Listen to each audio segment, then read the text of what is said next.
I have been a very shy आणि इंट्रोव्हर्टेड for a long time. माझ्या घरी जर कोणी नातेवाईक यायचे, तर मी घरातून बाहेर पडून जायचो, की त्यांच्याशी बोलावं लागू नये म्हणून.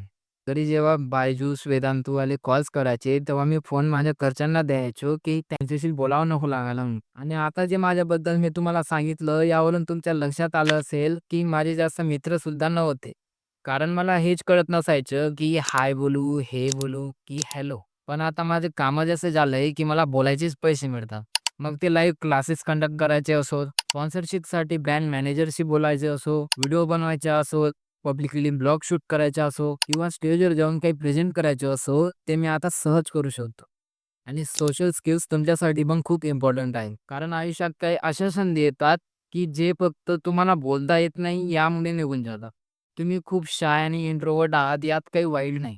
पण मला असं वाटतं, की योग्य वेळी बदलता आलं पाहिजे. स्वतःची अपॉर्च्युनिटी मिळवता आली पाहिजे. नाहीतर नंतर फक्त रिग्रेट राहतो आणि नंतर विचार करता, "नाही यार, माझ्याने होऊ शकलं असतं आणि मी आता सक्सेसफुल झालो असतो." म्हणून मी या व्हिडिओमध्ये तुम्हाला 5 पॉइंट सांगणार आहे, जे तुमच्या सोशल स्किल्सला मॅसिव्हली इन्क्रीज करतील. Strong basics. मी खूप रिस्ट्रिक्टेड एन्व्हायर्नमेंटमध्ये मोठा झालोय. मला घराबाहेर जास्त जाऊ द्यायचे नाही. त्यामुळे सवयच झाली घरात राहायची.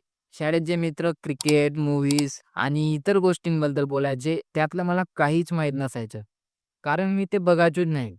माझी एक वेगळीच दुनिया होती, जिथे मी फक्त कार्टून पाहायचो आणि झोपायचो. That's it. ना घरातून बाहेर जाणं, ना कोणाशी बोलणं, त्यामुळे मला काहीच जमायचं नाही. कारण मी कुणाशी बोलूच शकत नव्हतो. माझ्याकडे काही इंटरेस्टच नसायचे, जे मी दुसऱ्यांना सांगू शकेन. कुणी जर क्रिकेटबद्दल बोललं, तर मला फक्त धोनी आणि सचिन यांची नावे माहीत असायची. त्याशिवाय काहीच नाही. यामुळे व्हायचं असं, कोणी जर मला बोलायला आलं, तर मी त्यात काही ॲड ऑनच करू शकत नव्हतो. त्यामुळे ते कन्व्हर्सेशन तिथेच एंड व्हायचं, खूप बोरिंग. त्यामुळे नेक्स्ट टाईम तो मुलगा माझ्याशी बोलणं थोडं कमीच करून द्यायचा. कारण त्याला माहीत होतं, याला जर कोणत्याही टॉपिकवर बोलेल, तर याला तो माहीतच नसेल. यामुळे तुम्हाला थोडीफार तरी माहिती हवी, की जगात काय सुरू आहे. असं नको व्हायला, की तुला कोणी विचारलं, की "तुला हे माहिती आहे?" "नाही." "तुला हे माहिती आहे?" "नाही." "मला तर फक्त डोरेमॉन माहिती आहे, कारण मी फक्त तेच बघतो." तर ॲटलीस्ट हे तरी माहिती ठेवा, की ग्लोबली काय सुरू आहे, इंडियामध्ये काय ट्रेंडिंग टॉपिक सुरू आहे. थोडंफार क्रिकेटसारख्या स्पोर्टबद्दल माहिती ठेवा, थोडंफार पॉलिटिक्सबद्दल माहिती ठेवा. ह्यामुळे होईल असं, की तुम्हाला जर कोणी या विषयावर बोलेल, तर तुम्ही देखील त्याला 2 शब्द बोलू शकता. सोबत तुमच्या इंटरेस्टवर देखील काम करत राहा. जसं मला एडिटिंग करायला आवडतं. मला पण जर असा एखादा व्यक्ती मिळाला, ज्याला एडिटिंगबद्दल नॉलेज असेल, तर आमची लगेच बॉन्डिंग होईल.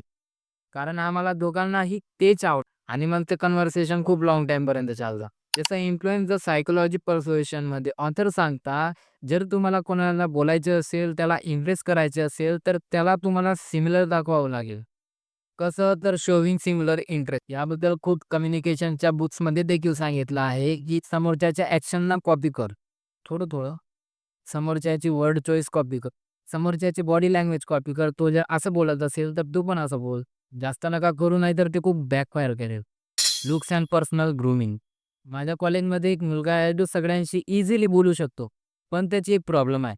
त्याच्या तोंडातून वास येतो. इतका की तो जर 1 मीटर दुरून बोलेल, तरी त्याचा वास येईल. आणि हे फक्त मी नाही, तर माझ्या अख्ख्या कॉलेजमधले मुलं सांगतात, जे त्याला एक वेळा बोलले आहे. त्यामुळे होतं असं, की कितीही चांगली पर्सनॅलिटी राहिली, तरीही लोकं दूर पडतात. कारण प्लेझंट एक्सपिरियन्स नाही. आणि नंतर मग तुमचं असोसिएशन त्या क्वालिटीवर केलं जातं, की हा तो मुलगा आहे, ज्याच्या तोंडातून वास येतो. लोकं असे आयडेंटिफाय करतात तुम्हाला. तर प्लीज लक्ष ठेवा तुमच्या लुक्स अँड पर्सनॅलिटीवर. कारण फर्स्ट इम्प्रेशन खूप इम्पोर्टंट असतो. आता स्क्रीनवर मी तुम्हाला 2 फोटो शो करतो आणि तुम्हाला जर यातून विचारलं, की क्रूअल माणूस कोण वाटत आहे, तर तुम्ही एका सेकंदात जज करा. तुम्ही त्याला पर्सनली ओळखत पण नाहीत, पण फर्स्ट इम्प्रेशनच्या बेसिसवर तुम्ही त्याचं कॅरेक्टर स्केच हे ड्रॉ करून टाकलं. आणि जोपर्यंत तो व्यक्ती तुम्हाला बोलून हे नाही प्रूव्ह करत, की तो काइंड आहे, ना की क्रूअल, तोपर्यंत तुमच्या नजरेत तो व्यक्ती क्रूअलच असेल. कारण फर्स्ट इम्प्रेशन तेच होतं, राइट? सिमिलरली तुम्ही पण जर किड्यासारखं कोणासमोर जाल, एकदम झोपेतून उठल्यासारखं, ज्याला काही ड्रेसिंग सेन्स नाही, लुक्सचं नॉलेज नाही, एकदम शर्ट कोणता आणि पॅन्ट कोणती, असंच जर तुम्ही डायरेक्टली एखाद्या माणसाला बोलाल, तर त्याच्यासमोर तुमचे फर्स्ट इम्प्रेशन कसं असेल? एकदम खराब. एकदम दारू पिलेला बेवड्यासारखं. जास्त झालं थोडं. एवढं पण कोणी जात नाही खराब. सॉरी. तर पुढच्या वेळेस लक्षात ठेवा 10-15 मिनिटचं काम आहे तयार व्हायचं. आणि हो, आधी चेक करून घ्या, की तोंडातून वास तर नाही ना येत. How to win friends and influence people. ही एक जबरदस्त पुस्तक आहे. यातून तुम्हाला कळेल कन्व्हर्सेशन कसं करायचं, कोणत्या गोष्टी अव्हॉइड करायच्या, कोणत्या गोष्टी करायच्या, कसे चांगले मित्र बनवायचे, कसे न्यू रिलेशनशिप फॉर्म करायचे. जर आजच्या रील्स बघणाऱ्या मुलांना मी पुस्तक वाचायला सांगेल, तर ते व्हिडिओ स्किप करते. म्हणून मी सांगतो, की व्हिडिओ समरी बघून घ्या, नाहीतर ऑडिओ बुक ऐका, नाहीतर ChatGPTवरून इम्पोर्टंट पॉइंट तरी समजून घ्या. पण काहीतरी करूनच घ्या. आणि या पुस्तकातून शिकलेली एक तरी गोष्ट तुझ्या डेली लाईफच्या कन्व्हर्सेशनमध्ये ॲड करून ट्राय कर. जसं यातून तुम्ही शिकलात, की बोलताना चेहऱ्यावर थोडी स्माईल ठेवायची. तर नेक्स्ट टाईम जेव्हा बोलाल, तेव्हाच चेहऱ्यावर थोडी सटल स्माईल ठेवायची. ही नाही करायचं. सटल स्माईल ठेवायची. आणि आधी नीट समजून घ्या, की यात काय सांगितलंय. कारण रॉंग कॉम्प्रिहेंड करून चुकीचं नॉलेज अप्लाय का, तर रिझल्ट ही चुकीचाच मिळेल. त्यासाठी आधी नीट वाचून घ्या. रील्स स्क्रॉल करून नॉलेज मिळणार नाही. ऑडिओ बुक वाचा, नाहीतर पुस्तकच वाचा. चांगला रिझल्ट मिळेल. डे बाय डे एक-एक पॉइंट अप्लाय करशील, तर नक्कीच रिझल्ट मिळेल. पण यासाठी टाईम लागेल. तुम्ही मॅगी नाही बनवत की 2 मिनिटात तयार होईल. तुम्हाला जगातील सर्व नॉलेज असेल, तुम्ही सगळी कम्युनिकेशनची पुस्तके वाचलेली असली, सर्व ट्रिक्स माहीत असल्या आणि तुम्ही खूप चांगले पण पण बोलता नाही येत. माहीत आहे का? कारण तुम्ही कधी बोलतच नाही. जसं पोहण्यासाठी पाण्यात उतरावं लागतं, तसं बोलणं शिकण्यासाठी लोकांशी बोलावं लागतं. फेल झाले तर पुन्हा ट्राय करा. जर तुमच्याशी बोलण्यासाठी कोणी नसेल, तर तुम्ही ऑनलाईन कोर्सेस जॉइन करू शकता. तुम्ही जर कॉलेजमध्ये जात असाल, तर तुम्ही कॉलेजचे इव्हेंट्स अटेंड करू शकता. इथे आम्ही कॉलेजचे लेक्चर अटेंड करत नाही आणि हा इव्हेंट अटेंड करायला सांगतोय. हो, करावंच लागेल. शिकायचं असेल तर करावंच लागेल. फक्त बोलायचं म्हणून बोलू नका, तर काहीतरी हेल्दी कन्व्हर्सेशन करा, जिथून तुम्हाला काही शिकायला मिळेल. रिव्ह्यू, ॲनलाईज आणि इम्प्रूव्ह.